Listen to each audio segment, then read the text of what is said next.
Hey there guys, Optimizer here and welcome to my PvP guide on using the Fume Ultra Greatsword.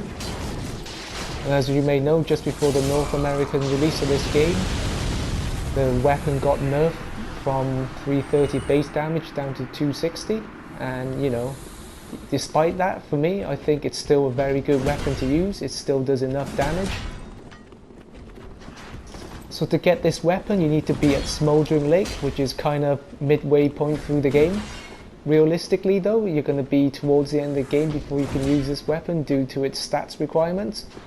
So at Smoldering Lake you'll see an NPC player who attacks you and he carries his weapon. Kill him and he'll drop the weapon for you to use. So in order to use this weapon you need at least 50 in strength, and it scales purely from the strength stat. So you're looking at making a strength build. In terms of upgrading the weapon, you need Twinkling Titanites. That will get you to +4, and to +5 the weapon, which is the max you can do, you need at least 1 Titanite slab. With regards to endurance, I would say aim for 35 in endurance. With the Ring of Favour equipped, this will give you 159 in stamina. I'm personally pretty comfortable at that level of stamina. Obviously you guys need to adjust it up or down based on your own playstyle and preferences. I've used this weapon on stamina as low as 150 and that was just about enough for me. So at 159, you know, I'm comfortable at that level. So the way the video guide is going to work is I will take a look at the moveset and I'll give you some general tips and tricks, you know, on how you can utilize them within the PvP environment. One of the things I like to encourage is that people stick to their own style of play. So in this video guide I'm going to keep things general so that you can incorporate into your own game, you know, into your own style. So with all that being said, let's take a look. So first up is a two-handed R1, which is horizontal attacks. It's a 2-hit combo which is fully aimable. Has hyper armor. There's a couple of different things that I like to do with this move and I'm going to demonstrate to you now within actual PvP play. In this clip here I'll demonstrate to you that you can use the R1 to bait in your opponent just like that. Bear in mind that the recovery time on the R1 is actually slower than say Yom's Great Machete, so you have to account for that. In this clip here you notice that because the recovery time is slower, that my parry timing is a bit off, and as a result I took a bit of a hit, so just bear that in mind. The other thing I like to do with the R1 is kind of delay my R1 presses. So I press R1, delay it, see if they roll. If they roll, press the other R1. And by delaying the R1, you know, the chances of you hitting your opponent is increased. So just bear that in mind. So with the one-handed R1 out the way, let's take a look at the two-handed R1. And as you can see, the vertical strikes is a 2-hit combo. It has hyper armor. And for me, this is going to be your bread and butter for this weapon.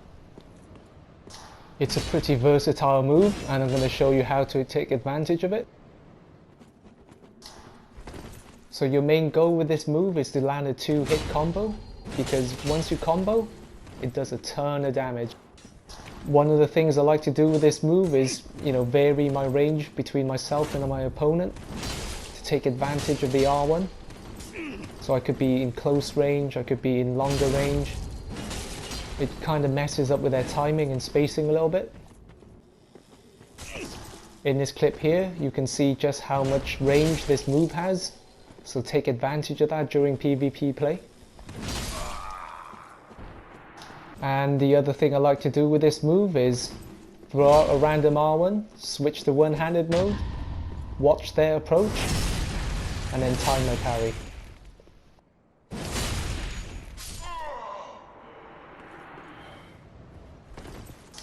Okay, so let's take a look at the rolling one-handed R2 and the rolling two-handed R2. Both moves are almost exactly the same. The only difference is that the two-handed version has a longer range and a longer startup speed.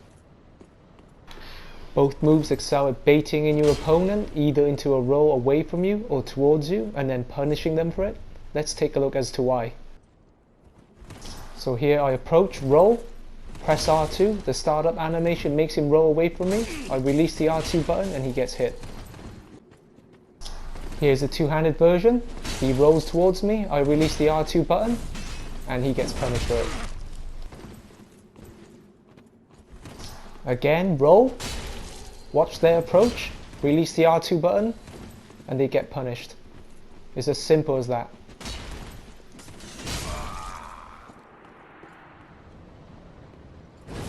Okay, so next up is the two-handed R2. This is probably my favorite move that this weapon has.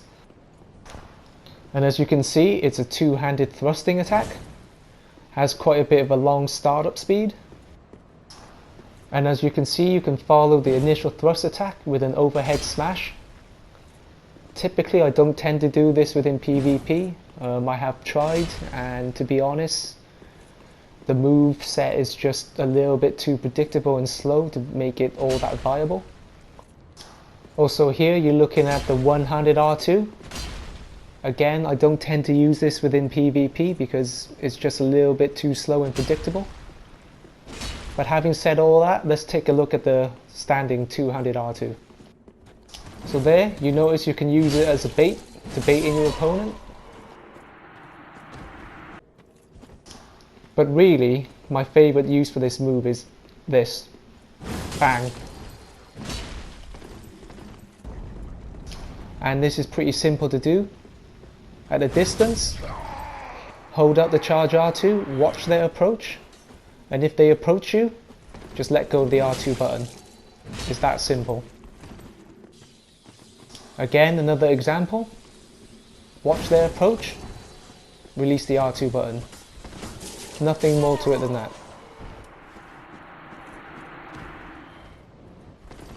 Okay, so let's take a look at the rolling one-handed R1 and the rolling two-handed R1. Both moves are thrusting attacks. The only difference is that the one-handed version has a slight delay. The obvious uses for this move is that you can counter-attack your opponent. And there's another little technique that I like to use with this move, which I'll demonstrate to you now. Okay, so first up, the bread and butter use for this move is to counter-attack your opponent. And in this clip here, this is a classic example of that. It's as simple as that. The other thing I like to do is if my opponent's pressing me and I want to create space, I like to roll away and throw out a thrust attack just like that. Okay, so the last thing we're going to look at is the battle art. So basically, the battle art for this weapon is stomp forward, which increases your poise.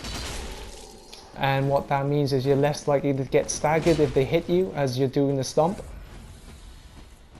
Bear in mind that you'll still be taking some damage, so you want to use it when your health is fairly reasonable. So there's a couple of situations that I'd like to use the stomp. One of them is if I'm anticipating an incoming attack, I'll stomp my way through it and throw out an R2. The other situation I like to do the stomp is to bait in a roll for my opponent. If they roll, I hit an R1. And the other situation is when the opponent is playing fairly aggressively.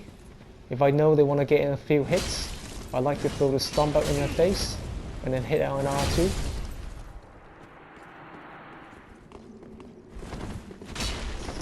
And that's it guys, thank you very much for watching, I hope you enjoyed it. I hope I've inspired you to go out and try out this weapon for yourself. And even though this weapon got nerfed, don't worry about it, it still does plenty of damage, so no worries that end. And if you enjoyed this video, please consider subscribing and hitting the like button.